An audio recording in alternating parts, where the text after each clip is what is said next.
Hello, everyone, and thank you for joining us. Today, we will be presenting Chapter 3 Practical Considerations in Using Data.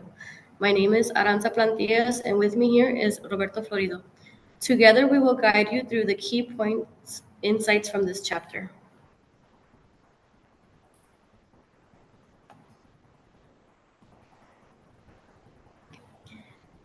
To give you a clear roadmap of today's presentation, here's a quick look at what we'll be covering in Chapter 3. We'll begin by going over the different types of data, followed by how to collect, analyze, and disaggregate data, walk through the process of developing data-based action plans, and how to create an action plan with evaluation in mind using process, perception, and results data, look at the importance of data over time, and finally wrap up with a brief summary.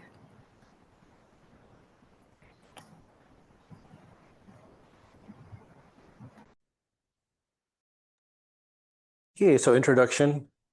This chapter begins with an important reminder that using data to drive decision ensures that every student receives the benefit of a school counseling program that is developmental in nature, preventative in design, and comprehensive in scope. This statement highlights why data isn't just useful, it's essential to ensure equity and effectiveness in school counseling programs. With that in mind, let's take a closer look at different types of data we will work with. So, types of data. So we have three. We have student achievement data, achievement-related data, and standards-related data. So first, we'll go ahead and talk about student achievement data. And student achievement data are big ticket items. They're like standardized testing, SAT scores, and this data is hard to come by because it reflects more on the data that comes from teachers and their work, not so much counselors. And these big ticket items are what Professor Solis gave us an example of, is that these big standardized testing scores is pretty much determine the high property taxes that go back into schools, and that's how they're able to get all these high scores on like SATs, and other standardized testing. But now we're going to go look more into achievement-related data that it's more correlated with counselors. So these are correlated with activities and services, specific outcomes to the counseling program, course enrollment patterns, and discipline referrals. So part of the achievement-related data are parent involvement, extracurricular activities, attendance rates, substance use, rigorous coursework, complete like college prep requirements. Students complete homework, do better. If the students complete homework, they do better in school. Kids show up, then the achievement is likely to improve. So these are like more causal and effect. So if the kids show up to school, and the effect is that they get better grades. So that is achievement related data. Now, when it comes to standards related data that's related to the counselor's activity or lessons. For example, students able to demonstrate through knowledge, skill, attitude shift, they have completed that competency. So for example, an ASCO standard, right? So here we identify steps, setting goals, demonstrate conflict resolution skills, and no graduation requirements. Examples are counselor teaches competency-based curriculum on homework tips and strategies, which are the competency, and goal of moving homework rates is achievement related, intended to improve academic performance is achievement. So there's a correlation between all three achievement data, student achievement data, achievement related data, and standards related data. So now we're going to go ahead and go talk about the data relationships.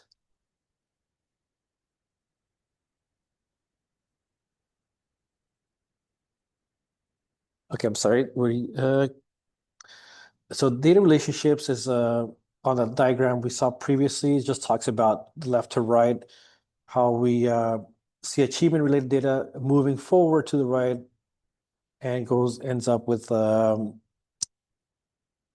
two achievement data students. But now we're going to talk about the collecting, analyzing, and disaggregating data. collecting data for program planning. It's existing data and there's new data. So collecting data, part of this category are successful college applications, scholarship support. This data is not stored on any archive sources, and data collection needs to become more routine in high schools, like for example, Wall of Stars, right?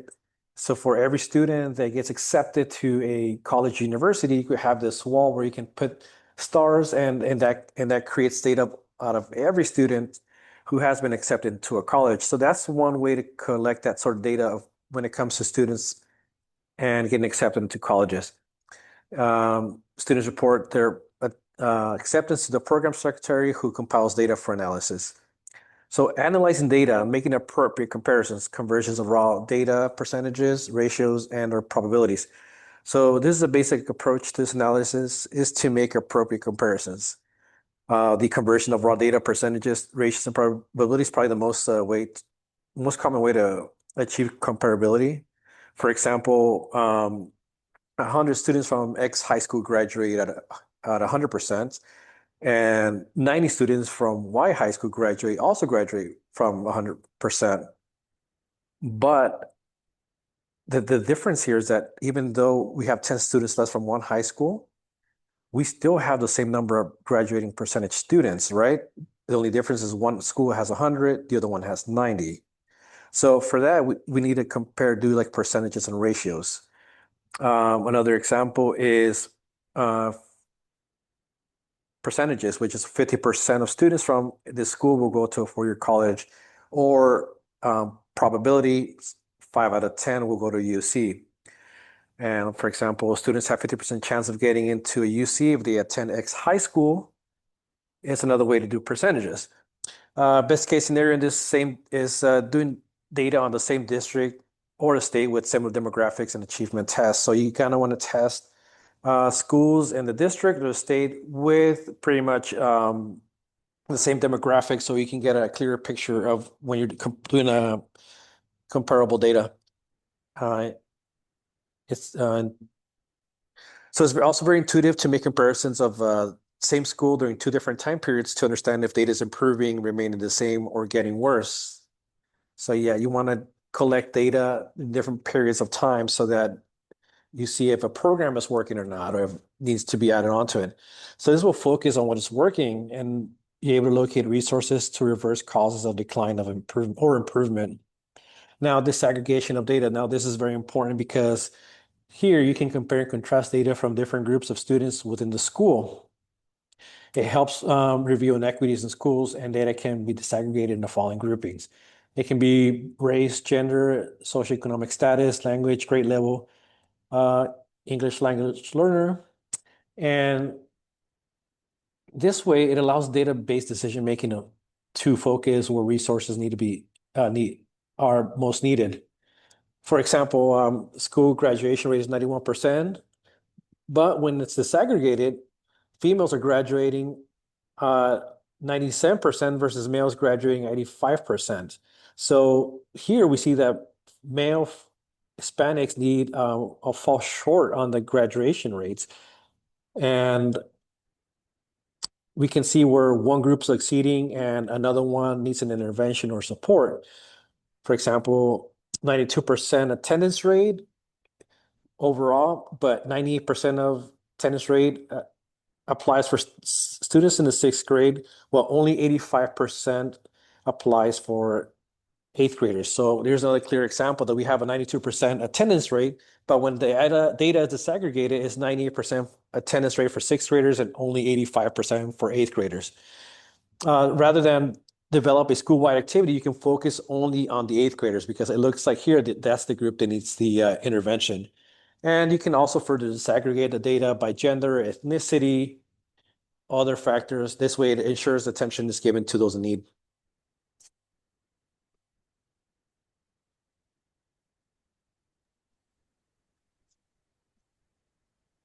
This brings us to our next section, developing data-based action plans. Let's move from why data matters to how we use it effectively.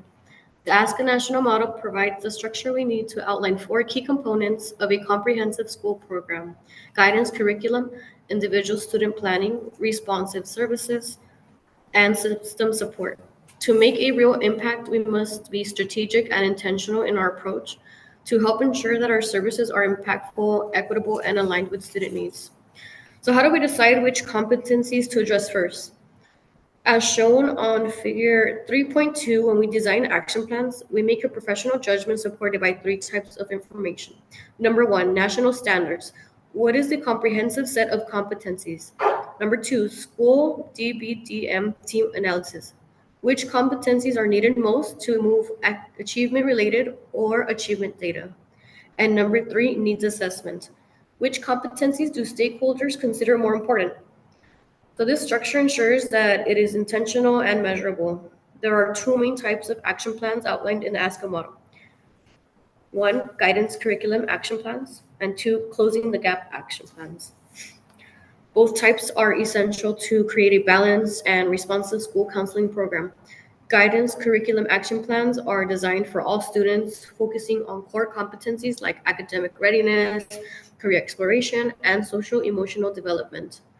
Intentional guidance, or closing the gap action plans, are targeted interventions for specific student groups in which the goal is to close achievement and opportunity gaps and promote equity.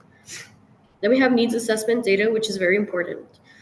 This feedback ensures that we're addressing the issues that actually matter to our school community. Using report card data provides information such as for homework completion, behaviors, or even non-academic issues that can guide us towards small group or individual interventions that can make a meaningful difference. School counselor referral forms can help gather data on students to help identify concerns, to help create interventions that address specific needs. And guidance for systems change can sometimes be about the system and not so much about the students. So we must look at policy and practice, not just individual behavior. So as counselors, we can lead and advocate for change.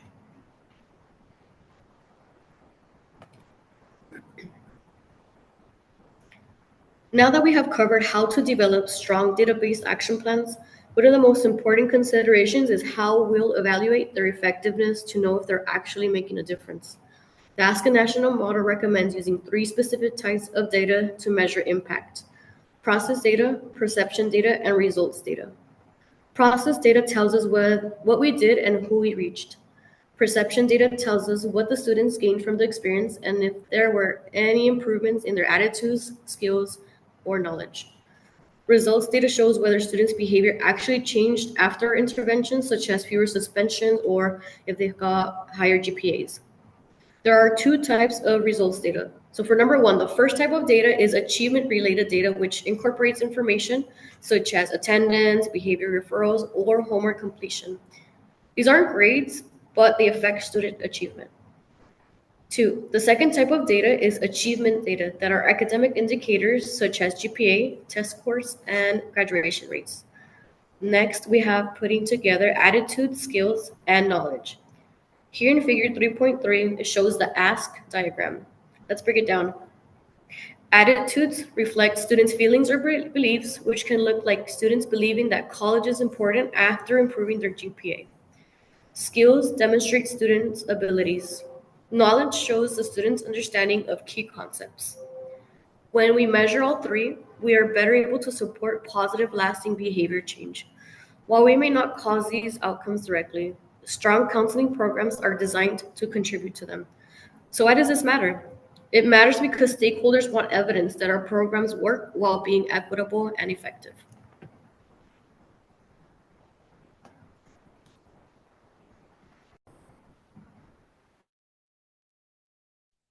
So now let's talk about data over time. So we have 3 types of data over time, and they're immediate data, intermediate data, and long-range data. So immediate data, it's collected immediately after a lesson or activity or completion of a lesson or group session. And it gives what's good about this, it gives an immediate feedback if an intervention had an impact on students, their knowledge, attitudes, and skills.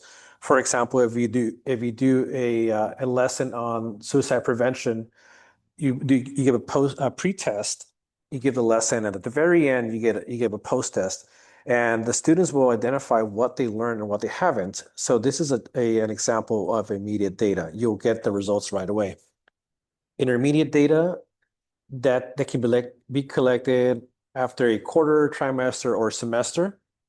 And counselor use the database system to make the queries on students such as 10 or more absences or 3 or more failing grades. So this can be done in a semester period or by the end of the year. So that way, a counselor knows how the student's progress is going over time. They're able to measure if an intervention is working up to that period. If not, then they know to make a change to a lesson. And let's see, this process is done ideally at the end of the grading period, tells us what student is at all time at that time. And to further disaggregate data to see if the intervention was effective on all or some certain subset of the group.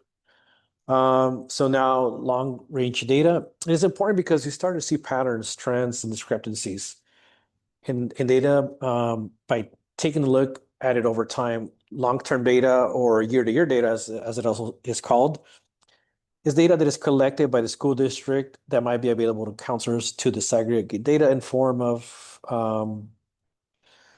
segregated from once segregated, we can get a clearer picture. For example, an example would be graduation rates went up 5%, Latino females rose by 8%, while Latino males dropped 6%. So this is a type of disaggregated data that we can get over a long period of time or in long range. And this kind of data can identify through graphs and charts. Disaggregating data uncovers concerns that might have been obscured in the original data that was pulled.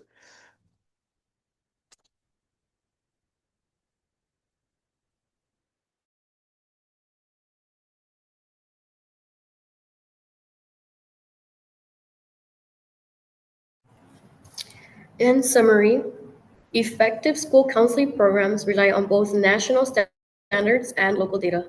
While national standards tell us what knowledge and skills students should develop, local data from our very own schools are what shows us what students actually need.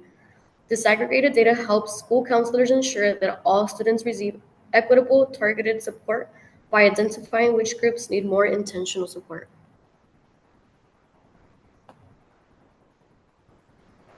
Thank you for listening and joining us.